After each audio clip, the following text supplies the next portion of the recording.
Normalement, c'est une personnalité de gauche et une personnalité de droite. Question d'équilibre. Cette fois, c'est ni l'un ni l'autre. L'invité de Laurence Ferrari demain est anglais. L'ancien Premier ministre Tony Blair a accordé une interview exclusive à Dimanche Plus. Un dirigeant étranger, c'est une première pour celle qui tient la barre de l'émission politique de Canal Plus depuis 1 an et demi maintenant. Comment s'est-elle préparée à cette rencontre exceptionnelle?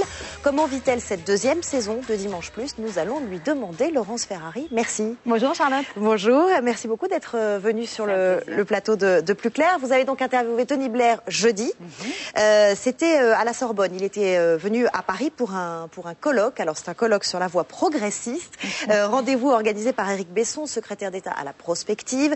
Tout le monde sait que c'est un ancien socialiste rallié à Nicolas Sarkozy. Expliquez-moi quel était ce rendez-vous. On s'y perd un peu, oui, voilà, entre la droite et la gauche. L'idée de Tony Blair est très simple. Il explique qu'aujourd'hui, les majorités dans n'importe quel pays ne se font plus ni à droite ni à gauche, mais elles se font avec le centre. Vous avez voulu profiter de ce passage à Paris donc pour l'interviewer. Est-ce que ça faisait longtemps que vous cherchiez à l'avoir, comme on dit en télé? Lui, pas spécifiquement. On savait qu'il venait régulièrement en France parce qu'il était venu il y a quelques semaines au Conseil national de l'UMP. C'était un peu surprenant. On a commencé nos démarches à ce moment-là. Oui, c'est à ce moment-là que vous avez pris les contacts. Vous vouliez... À ce moment-là, absolument. Et puis, je pense que lui aussi a peut-être pensé nécessaire une certaine clarification par rapport au Parti socialiste. Et j'ai essayé de lui demander effectivement s'il viendrait, si les socialistes l'invitaient. Et d'après ce que j'ai compris, on n'a pas encore invité. Quand est-ce qu'il vous a dit oui, finalement? Très tard. Très tard. Mercredi, oui. Vous étiez donc à la Sorbonne. Vous vous êtes mis dans une pièce à part. Il y avait beaucoup de sécurité. Énormément de sécurité, puisque bien sûr, c'est un ancien Premier ministre menacé, très menacé.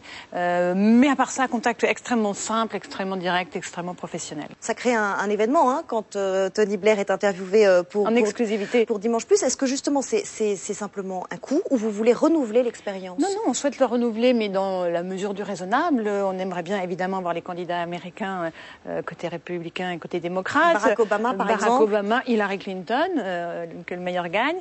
Pareil, j'aimerais beaucoup interviewer Vladimir Poutine. Vous avez entamé les démarches déjà, concrètement? Oui, absolument. Les démarches sont entamées depuis longtemps. Voilà, honnêtement, on n'est pas une émission de politique étrangère. On reste avec notre spécificité, mais de temps en temps, on ouvre sur l'international. Alors les hommes politiques, on le sait maintenant, ils sont sur tous les plateaux, que ce soit des plateaux politiques ou des plateaux talk-show, T'empêche tout le monde de dormir, l'édition spéciale, le grand journal, Vivement Dimanche.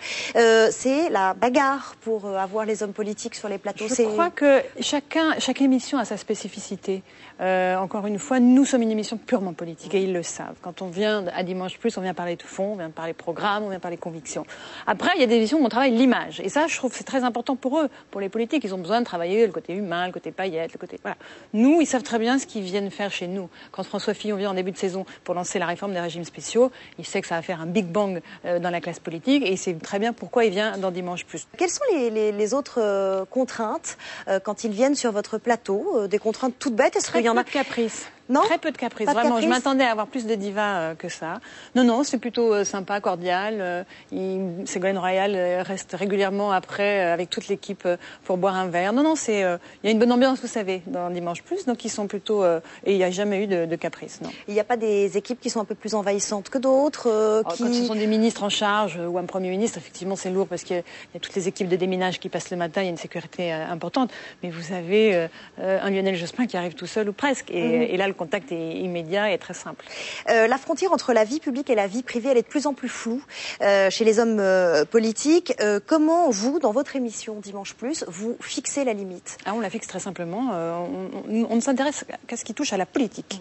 Donc quand c'est que de la vie privée, on ne s'y intéresse pas. Quand ça a une répercussion sur la vie politique, on en parle. Et vous, en tant que journaliste politique, quand vous voyez par exemple que Christine Ockrent, qui est journaliste elle-même et qui est la compagne de Bernard Kouchner, le ministre des Affaires étrangères, et qu'ils sont reçus pour l'anniversaire du président de la République, est-ce que ça vous choque? Est-ce que vous pensez qu'il y a un mélange des genres? Comment peut-on remettre en cause le professionnalisme de Christine Ockrent, franchement? Je crois qu'il faut arrêter. Je crois qu'il y a un moment où il faut faire une césure entre la vie publique et la vie privée. Et pas une seconde, je ne remets en cause ni le professionnalisme de Christine Ockrent, ni de Béatrice Schoenberg à l'époque. Honnêtement, ce sont de grandes journalistes. Sans mettre en cause les journalistes et leur travail, est-ce qu'il n'y a pas un problème de perception par le public, tout simplement, par rapport à... Je crois que ça nous amuse, nous, beaucoup les journalistes. Je crois que le public est plus préoccupé par son problème de pouvoir d'achat que par nos problèmes déontologiques. Parlons du style style de l'interview politique. L'Express a publié récemment une petite indiscrétion après l'interview du président de la République par PPDA et Arlette Chabot. Et Nicolas Sarkozy aurait dit aux responsables de TF1 et de France 2, mais qu'est-ce qu'ils ont? Ils sont complètement endormis. Je m'attendais à des questions plus pugnaces. Moi, j'ai besoin de répondants. Est-ce que vous seriez candidate à l'interview du président de la République? La dernière interview de Nicolas Sarkozy dans Dimanche Plus a été conclue par vous reviendrez si vous êtes président. Mais oui, Madame Ferrari, je reviendrai. Donc Canal Plus invite officiellement Nicolas Sarkozy à venir sur son antenne. Et vous, est-ce que vous aimeriez aller à l'Élysée pour faire ces interviews? Non, à l'Élysée, je suis pas sûre. Encore une fois, il y a un côté assez vieillot, effectivement, dans ces émissions comme ça enregistrées dans les palais dorés de la République. Le plateau de Dimanche Plus, c'est très bien. Et si vous y alliez, vous pourriez justement moderniser un peu ce style d'interview, puisque vous le faites pour Tony Blair. Voilà, on le fait pour Tony Blair. Il n'y a aucune raison qu'on ne le fasse pas pour le président de la République. Merci beaucoup, Laurence Ferrari.